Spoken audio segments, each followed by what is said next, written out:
Биологические лаборатории в Украине, где американцы проводили... فعالیت مخفی آزمایشگاه‌های زیستی آمریکا در اوکراین از حدود 10 ماه پیش و بعد از پیشروی‌های سریع روسیه در آغاز جنگ افشا شد. آزمایشگاه‌هایی که در آنها انواعی از عوامل بیماریزا، سمی و کشنده برای اهداف نظامی تولید می‌شد. حالا معاون وزیر امور خارجه روسیه میگوید با وجود ارائه اسناد قطعی که نشان می‌دهد آمریکایی‌ها کنوانسیون منع تولید و استفاده از سلاح‌های شیمیایی، میکروبی و زیستی را زیر پا گذاشتند، غربی‌ها همچنان سکوت کردند.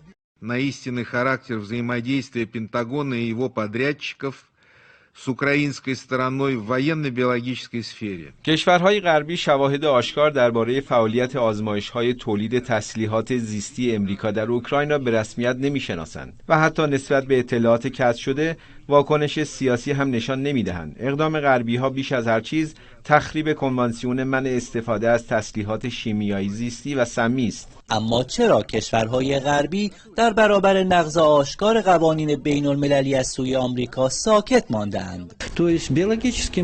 دنیای غرب به سادگی از پذیرش این حقیقت تلخ خودداری می‌کند. دلیل آن روشن است، چون آمریکا در آزمایشگاه‌های نظامی تولید تسلیحات زیستی با اروپایی‌ها همدست است. وزارت دفاع روسیه اعلام کرده تاکنون بیش از 30 آزمایشگاه زیستی آمریکا در اوکراین به دست نیروهای روسی افتاده، اما این تنها بخشی از ده‌ها آزمایشگاه نظامی آمریکا در سراسر جهان است.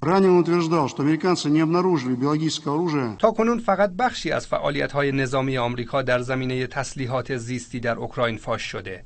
این آزمایشگاه‌های نظامی در نقاط مختلف دنیا وجود دارد و با تولید عوامل بیماریزا و کشنده به جنایت علیه بشریت ادامه می‌دهند.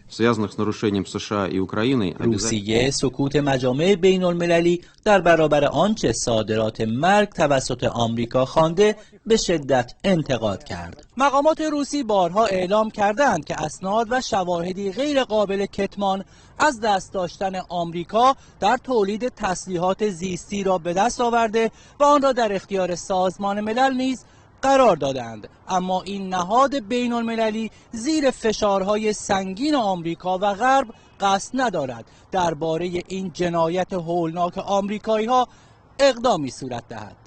سید علی دارابی، خبرگزاری صدا و سیما، مسکو.